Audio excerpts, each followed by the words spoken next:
Xiaomi Mi 11X versus the Vivo iQOO 7. Which one should you spend your hard-earned money on?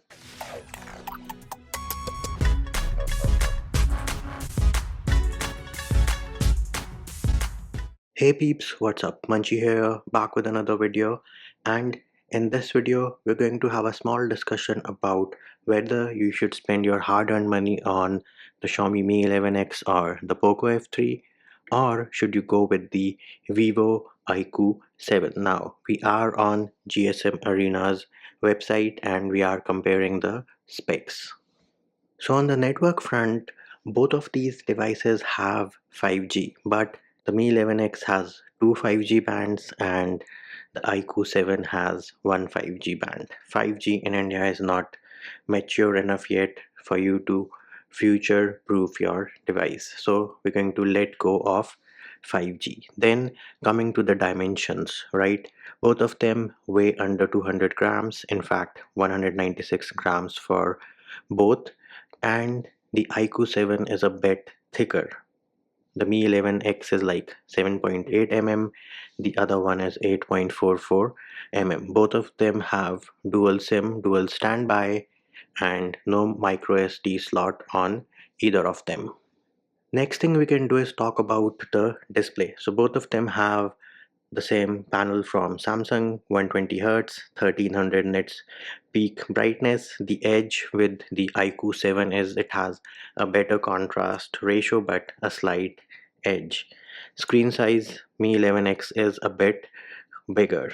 Then we come to the Gorilla Glass protection for the screen. So Mi 11X has Gorilla Glass 5, and for the iQOO 7 they have something called a short sensation up front glass. Now, me personally, very honest, first time I heard of this, so this is a corner cut by iQOO. Then both of them have Android 11. Of course, your preference is a personal one when it comes to MIUI 12 versus Fun Touch.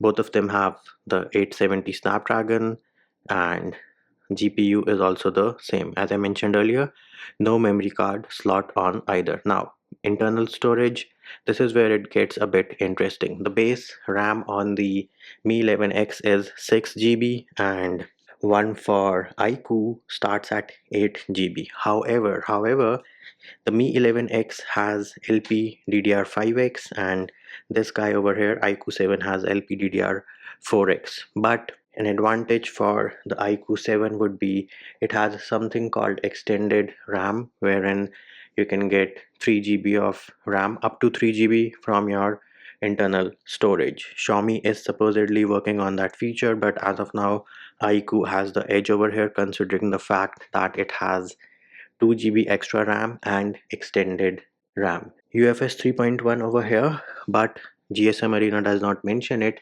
iQOO 7 has something called an improved version of UFS 3.1. So that is something which you need to keep in mind as well. Camera, again, this is where iQOO 7 I think kills it out of the park, because even though it is 48 megapixel, they have a better sensor and they also have OIS. Yes, in my personal opinion, OIS is very important and EIS is good to have, but OIS is any day better than EIS. Selfie camera, again, 20 megapixel, 16 megapixel, no 3.5 mm jack, stereo speakers on both of them, Wi-Fi, Bluetooth, everything looks the same. And see, iQOO 7 does have NFC in India. Now, of course, NFC is not very popular, but it does have it. Infrared port is, of course, missing on the iQOO 7, and that is an advantage to the Xiaomi Mi 11X. In terms of fingerprint, this again is a personal preference. Some people like in-display, which is present on the iQOO 7. Some people like it on the side, which is present in Mi 11X. Me personally, my favorite one was when the fingerprint scanner was on the front of the device, because I work on a computer, so I don't have to pick my phone, but now I have to pick my phone to unlock it. Then battery. So Mi 11X has a bigger battery, but the iQOO 7 has a 66 watt charger in the box, and they do promise full charge within 30 minutes.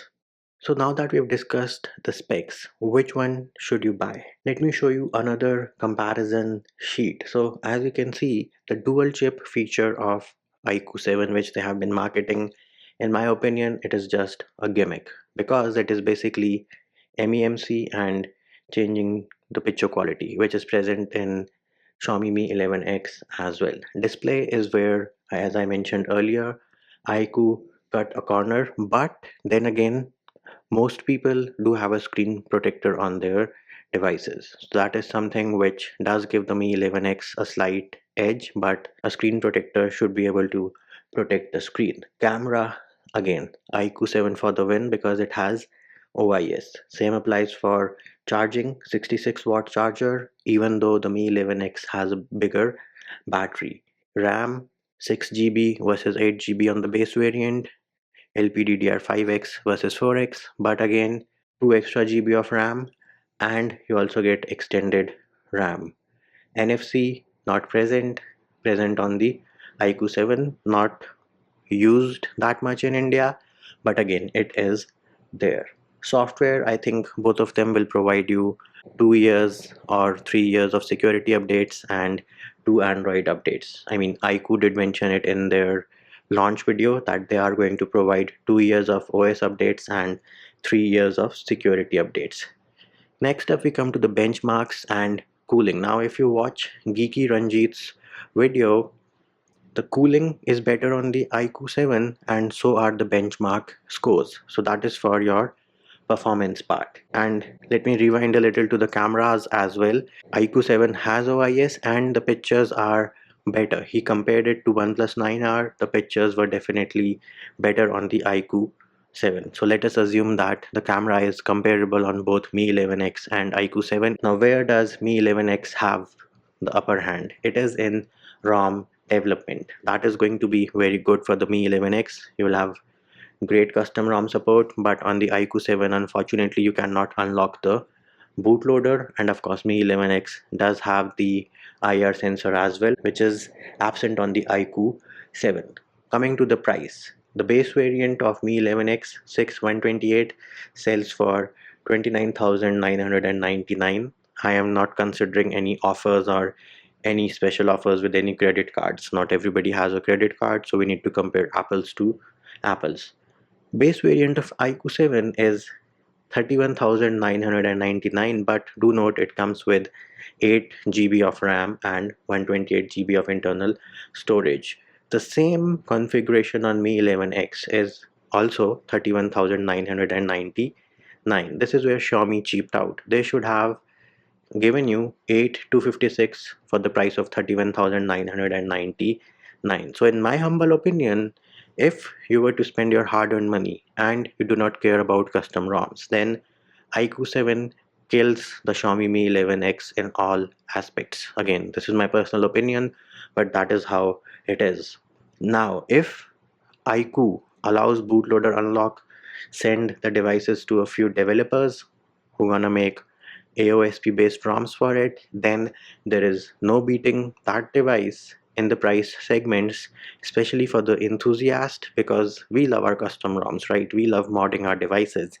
That is one of the places where it has an edge. But looking at the picture on your screen right now, iQOO 7 is definitely better for a user who does not worry about modding his device or unlocking the bootloader. So that will do it for this video. Hope my video helped you.